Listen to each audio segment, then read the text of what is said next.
বিসমিল্লাহির রহমানির রহিম। আসসালামু আলাইকুম ওয়া রাহমাতুল্লাহ। প্রিয় শিক্ষার্থী বন্ধুরা, আজকে আমরা দেখব 16.4 এর 15 ও 16 নম্বর প্রশ্নের সমাধান। প্রথমে আসি 15 নম্বর প্রশ্ন নিয়ে।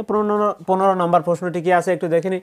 একটি সমমিত ভূমিক সিলিন্ডারের বক্রপৃষ্ঠের ক্ষেত্রফল 4400 বর্গ সেমি, এর উচ্চতা 30 সেমি হলে সমগ্র তলের ক্ষেত্রফল নির্ণয় করতে হবে। এখানে দেখো এই বক্রপৃষ্ঠ আমরা কিন্তু এর আগেও দেখেছি একটা পাইপ। এখানে যদি আমরা একটা পাইপ দাগায় রাখি তাহলে দেখো এই পাইপের আমরা কিন্তু এই পাইপের যদি দেখি তাহলে এই পাইপের যে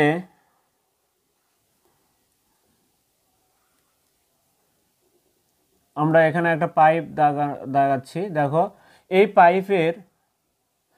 পাইপের আমাদের বক্রপৃষ্ঠ কোনটা? বক্রপৃষ্ঠ কিন্তু আমাদের বলা হচ্ছে যে এই যে বাঁকানো যে পাইপ সেটা আমরা বক্র অংশ বলছি, আর এটা হচ্ছে বৃত্তাকার অংশ। দুইটা বৃত্তাকার অংশ রয়েছে।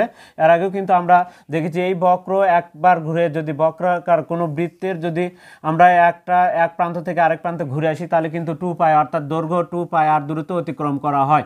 তাহলে প্রিয় শিক্ষার্থীরা এই বক্রপৃষ্ঠের সাথে এখন যদি যেহেতু একবার ঘুরে আসলাম তাহলে দৈর্ঘ্য পেলাম, কিন্তু দৈর্ঘ্যের সাথে যদি আরেকটা মাত্রা গুণ করি তাহলে কিন্তু আমরা ক্ষেত্রফল পাবো। তাহলে আরেকটা মাত্রা কি বলে, এখানে উচ্চতা যদি গুণ করা হয় তাহলে সেই ক্ষেত্রে বক্রপৃষ্ঠের কিন্তু ক্ষেত্রফল পাওয়া যায়। তাহলে 2πr/h, তাহলে একটা বৃত্তে বক্রপৃষ্ঠের ক্ষেত্রফল আমরা 2πr/h এর মাধ্যমে আমরা তাহলে এই 2πr/h এর মানে কিন্তু দেখো বক্রপৃষ্ঠে 4400 বর্গ সেমি আমরা লিখতে পারবো। এখন আসি, যেহেতু এর উচ্চতা 30 সেমি দেওয়া আছে এবং আমাদের ব্যাসার্ধটা দেওয়া নাই, তাহলে আমরা ধরি লিখবো একটু। 15 নম্বর আমরা তাহলে প্রশ্নে ধরি সিলিন্ডারের ব্যাসার্ধ,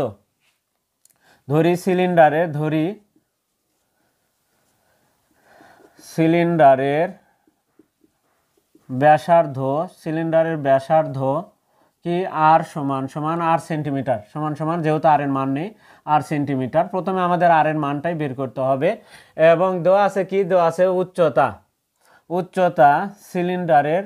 আমরা তাহলে লিখি সিলিন্ডারের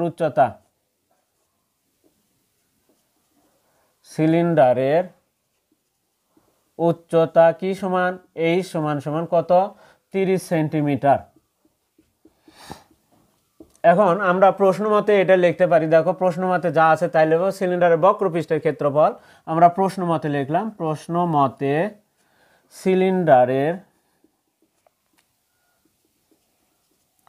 সিলিন্ডারের বক্রপৃষ্ঠের ক্ষেত্রফল যা আছে তাই লিখেছি। পৃষ্ঠের ক্ষেত্রফল কত আছে, ক্ষেত্রফল সমান 4400 বর্গ সেমি। এখন এই সিলিন্ডারের বক্রপৃষ্ঠের ক্ষেত্রফল কিন্তু এই যে এটা দেখো 2πr/h, তাহলে এই সাইডে আমরা 2πr/h লিখবো। 2πr/h লিখবো সমান 4400 বর্গ সেমি, আর লিখবো না। এখন ক্যালকুলেশন যেহেতু করব, 2 গুণন 3.1416 গুণন আর এর মান কিন্তু আমাদের নাই, আর এর মানটা ফাঁকা থাকবে, তবে এইচ এর মান আছে 30, আমি বসে দিলাম সমান 4400। আমরা এই মানগুলো লিখলাম। এখন আসি এই মানগুলোকে গুণ করে আমরা ডান সাইডে পার করে দিলে ভাগ হবে। তাহলে এই তিনটার সংখ্যা আমরা একটু গুণ করে নিই। দেখো 2 গুণন 3.14, 2 গুণন 3.1416 গুণন আমাদের কত 30। আমরা যদি গুণ দিই তাহলে যেটা হবে তাহলে 188.496 তারই সাথে কত আর সমান 4400। এবার এটা যদি পার করে দিই আর কে রেখে যদি, তাহলে 4400 ভাগ হচ্ছে 188.496, এটা দ্বারা এখন আমরা ভাগ করব 4400-কে। তাহলে 4400 ভাগ 188.496 আমি যদি ভাগ করি তাহলে সেই ক্ষেত্রে আসে 23.34। অতএব আর সমান 23.342। প্রিয় সেক্ষেত্রে এটা আমাদের আর এর মানে ব্যাসার্ধ আমরা পেয়ে গেলাম, এত সেন্টিমিটার পেলাম, ব্যাসার্ধ মানে সেন্টিমিটারে আমাদের, তাহলে আর এর মান এই 23.342 সেন্টিমিটার আমরা পেলাম। এখন আসি আমাদের কি বের করতে হবে? সমগ্র তলের ক্ষেত্রফল। এই পাইপের সমগ্র তলের ক্ষেত্রফল দেখো, এটা হচ্ছে বক্রপৃষ্ঠের ক্ষেত্রফল। এখানে একটা বৃত্তাকার অংশের ক্ষেত্রফল কি পাই আর স্কোয়ার, এই বৃত্তের অংশের পাই আর স্কোয়ার, তাহলে পাই আর স্কোয়ার কয়টা? দুইটা। তাহলে 2 পাই আর স্কোয়ার যোগ এই দুইটা মিলে একটা, আর এখানে 2 পাই আর এইচ, এই মিলে হচ্ছে সম্পূর্ণ পাইপের ক্ষেত্রফল, অর্থাৎ সমগ্র তলের ক্ষেত্রফল বা সিলিন্ডারের পাইপ বা সিলিন্ডারের ক্ষেত্রফল। এখন তাহলে আমরা অতএব সিলিন্ডারের সমগ্র তলের ক্ষেত্রফল, এখানে সিলিন্ডারের সমগ্র তলের, অতএব সিলিন্ডারের সমগ্র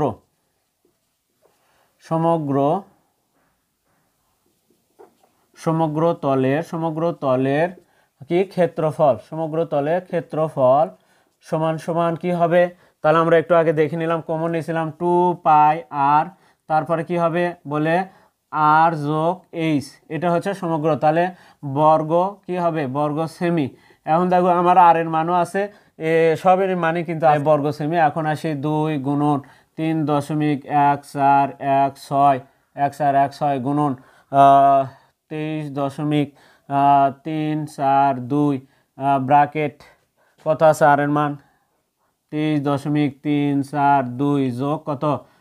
30, ব্র্যাকেটের বাইরে আমি সেমি লিখলাম, বর্গ সেমি আমি ডট ডট দিলাম। এখন দেখো এই দুটাকে আমরা যোগ করব, যোগ করে এই প্রত্যেকটার সাথে আমরা একটু গুণ করে নিই। দেখো আসলে গুণ করলে কত আসে আমরা যদি দেখি, 2.2 গুণন দেখি, তাহলে 2 গুণন 3.1416 গুণন 23.34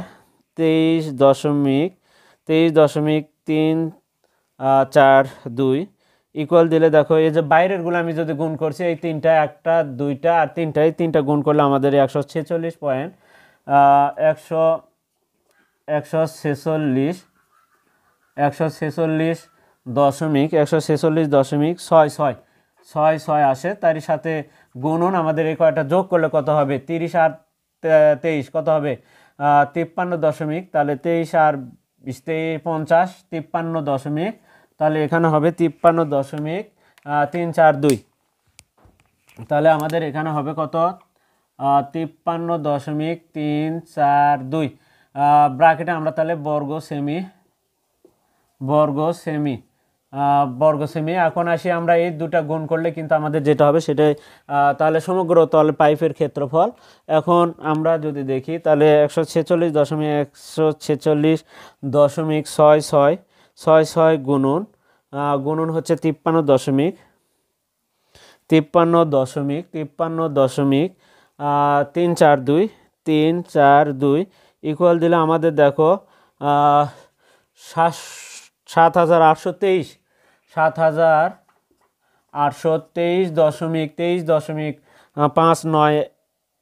23.8 এখানে যেটা আছে আমরা যদি লিখি 137 আমাদের প্রিয় শিক্ষার্থীরা বর্গ সেমি।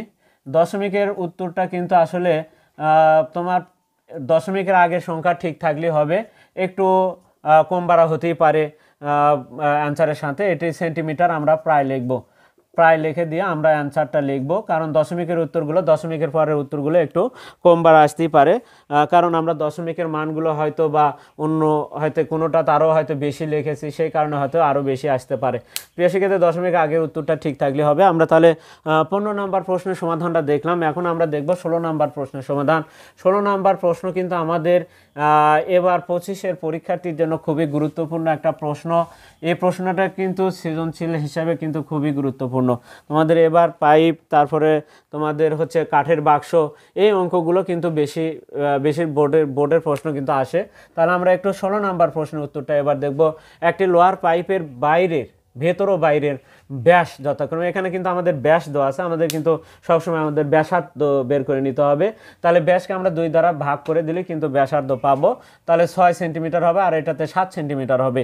তবে এখানে কিন্তু ভেতরে পাইপটা কিন্তু অবশ্যই দেখবা, পাইপটা কিন্তু অবশ্যই একটু মোটা হয়। তাহলে পাইপ যেহেতু মোটা হয়, তাহলে যেহেতু পাইপটা মোটা হবে, তাহলে এটা কিন্তু একটা বৃত্তাকার পাইপ। তাহলে যেহেতু পাইপটা 2 সাইডে কিন্তু অবশ্যই মোটা, তাহলে পাইপের ভেতরে কিন্তু কি আমরা যদি দেখি তাহলে সেই ক্ষেত্রে এই যে পাইপ যে আমাদের কিছু মোটা হয়, মোটা অংশ, তাহলে সেই মোটা অংশটা কিন্তু আমাদের পুরুত্ব, পাইপের যে পুরুত্ব, তাহলে পাইপের পুরুত্ব বা ওটাকে আমরা পুরুত্বটাকে আর ধরবো, এক্স ধরে নিব। এখন আসি বাইরের মাপ আর কি ব্যাস দেওয়া রয়েছে, তাহলে আমরা একটু লিখি পাইপের ভেতরে ব্যাসার্ধ ধরি আমরা R1 ধরবো, আরেকটা R2 ধরি, তাহলে ভেতরেরটাকে আমরা R1 ধরি, তাহলে ধরি পাইপের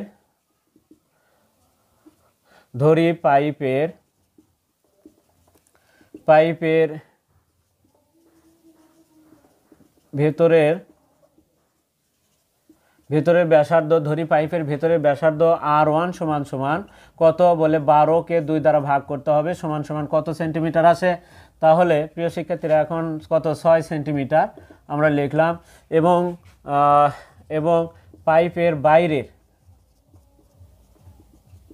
বাইরের ব্যাসার্ধকে আমরা R2 ধরলাম, সমান সমান কত 14/2 সমান সমান 7 সেমি আমরা লিখে নিলাম।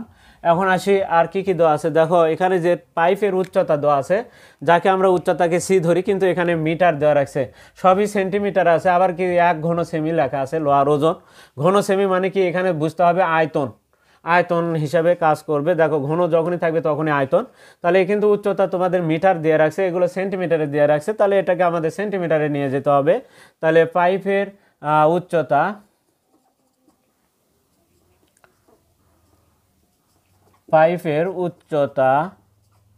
উচ্চতা সি সমান সমান কত, উচ্চতাকে এইচ ধরবো, 5 মিটার আছে, তাহলে এই মিটারকে আমরা যদি 100 দ্বারা গুণ করি তাহলে কিন্তু সেন্টিমিটার হবে। তাহলে কত বলে 100 দ্বারা গুণ করলে 100 গুণন 5, তাহলে সেমি হয়ে যাবে সেন্টিমিটার, তাহলে কত 500 সেন্টিমিটার আমরা কিন্তু পাইপের কি পেলাম, উচ্চতা পেলাম 500 সেন্টিমিটার।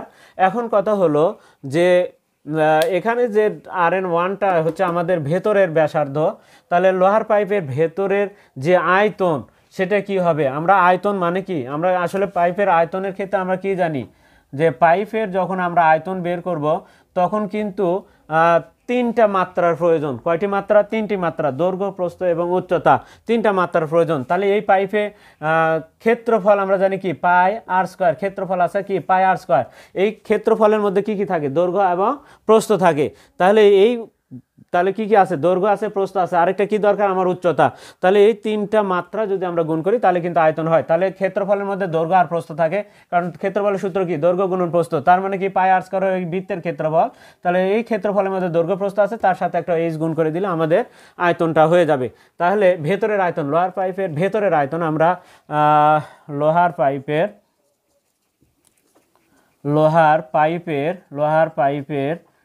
ভেতরের আয়তন বের করব আমরা। লোহার পাইপের ভেতরের আয়তন কত, দেখো পাই R1 স্কয়ার এইচ লিখবো আমরা, কারণ R1 ধরেছি ভিতরেরটাকে, পাই R1 স্কয়ার এইচ ঘন সেমি। আমরা তাহলে পায়ের মান কত আমরা যদি বসে দিই, তাহলে না হয় থাকে এভাবে লিখি, পরে মান বসে দেবো, সমস্যা নেই। এবার আসি লোহার পাইপের বাইরের আয়তন। লোহার পাইপের বাইরের আয়তনকে আমরা অর্থাৎ সেই ক্ষেত্রে বাইরের আয়তন কিন্তু বাইরের ব্যাসার্ধ আমরা R2, তাহলে পাই R2 স্কয়ার এইচ ঘন সেমি আমরা পেলাম। এখন কথা হলো যে দেখো লোহার পাইপের বাইরের আয়তনের থেকে যদি বাইরের আয়তন থেকে যদি ভেতরের আয়তনটা বিয়োগ করি, তাহলে কিন্তু আমাদের যে এই পাইপে যতটুকু লোহার পরিমাণ আছে সেইটুকু বের হয়ে যাবে। তাহলে এই বাইরের আয়তন থেকে আমরা যদি ভেতরের আয়তনটা বিয়োগ করি, তাহলে কিন্তু আমাদের লোহার ওজন, পাইপে কতটুকু লোহা আছে সেই ওজনটা কিন্তু আমাদের বের হবে। তাহলে অতএব পাইপে লোহার ওজন, আমরা লিখেছি পাইপে লোহার ওজন সমান সমান কি হবে বলে, এই বড়টা কোনটা, আমাদের বাইরের আয়তন থেকে ভেতরের আয়তন বিয়োগ হবে। তাহলে পাই R2 স্কয়ার এইচ বিয়োগ পাই R1 স্কয়ার এইচ, এখানে কিন্তু ওজন ঘন সেমি হবে, ঘন সেমি লিখলাম। এখন আসি আমরা যদি এখন দেখো এর মধ্যেও পাই আছে, এর মধ্যেও কিন্তু পাই আছে, এর মধ্যেও এইচ আছে, এর ভিতরে এইচ আছে। তাহলে এখন আমরা দেখো পাই আর এইচ কমন নিচ্ছি। পাই আর এইচ কমন নিলে r2 square plus r1 square. এখন এটা বসালে আমাদের একটু সংখ্যা কম বসাতে হচ্ছে, বেশি বসানোর প্রয়োজন হবে না। সেই জন্য আমরা মানটা আগে না বসে পরে বসাবো। আগে বসালে হয়তো একটু লেখালেখি বেশি করতে হবে, সেই জন্য আমরা কিন্তু আগে বসাইনি। এখন তাহলে দেখো পায়ের মান কত আমরা বসাচ্ছি, বা এখানে বসে দিই। দেখো এখানে দেখো পায়ের মান হচ্ছে 3.1416 1416 গুণন এইচের মান কত। এইচের মান হচ্ছে আমাদের দেখো এইচের মান হচ্ছে 500, তাহলে এখানে 500 বসে দিলাম, 500 ব্র্যাকেট দিলাম। r2 মান কত, r2 মানে হচ্ছে আমাদের 7, তারই উপরে 7-এর ওপরে স্কোয়ার, 7-এর ওপরে স্কোয়ার বিয়োগ কত আমাদের 6-এর ওপরে স্কোয়ার। এখন আমরা ঘন সেমি লিখলাম। এখন আসি তাহলে এটা গুণ করলে কত হয়, তাহলে ভেতরে আমরা যদি 3.500 সাথে গুণ করি,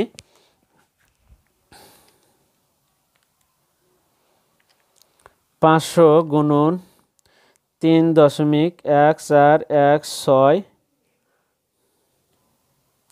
500 গুণন 3.1416 করলে আমাদের আসে হচ্ছে 1570, 1570। তাহলে আমাদের আসছে 1570.8। এটা আসলে আমাদের।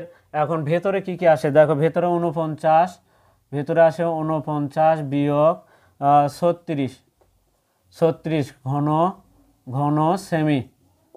সেমি আমরা লিখলাম। এবার আসি তাহলে এটা থেকে এটা বিয়োগ করলে কত আসে, 49 বিয়োগ 36, 49 বিয়োগ 36 দিলে আমাদের আসে হচ্ছে 13। তাহলে 1570.8 গুণন হচ্ছে আমাদের 13 বিয়োগ করলে আসে 13 ঘন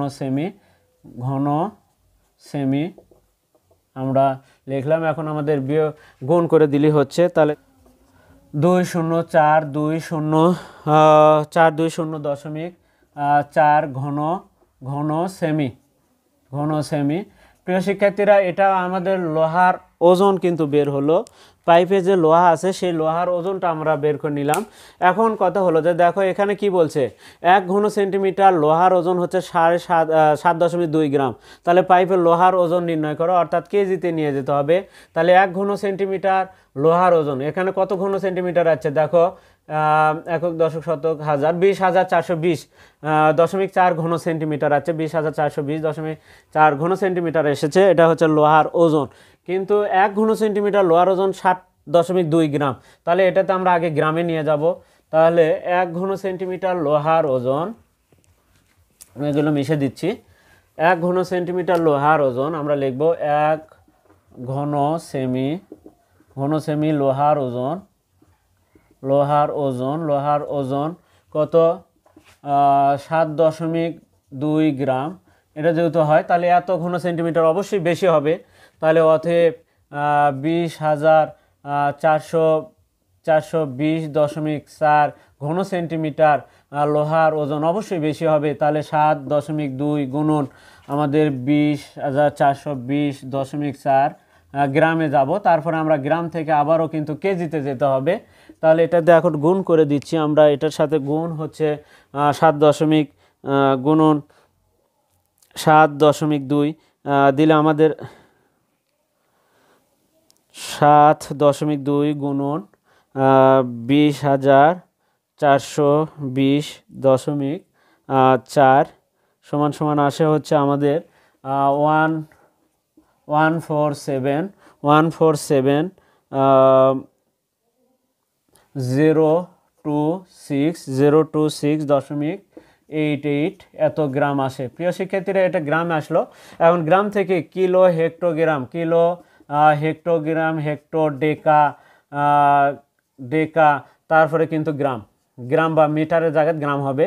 তাহলে এখান থেকে গ্রাম থেকে বাম দিকে যেতে হচ্ছে, তাহলে এখান থেকে 1 আর কয়টা শূন্য, 3টা শূন্য বাম দিকে গেলে, তাহলে গ্রাম থেকে আমি যেহেতু কেজিতে যাচ্ছি তাহলে কিলোগ্রামে যাচ্ছি, সেই কারণে কিন্তু 1000 দ্বারা ভাগ করতে হবে।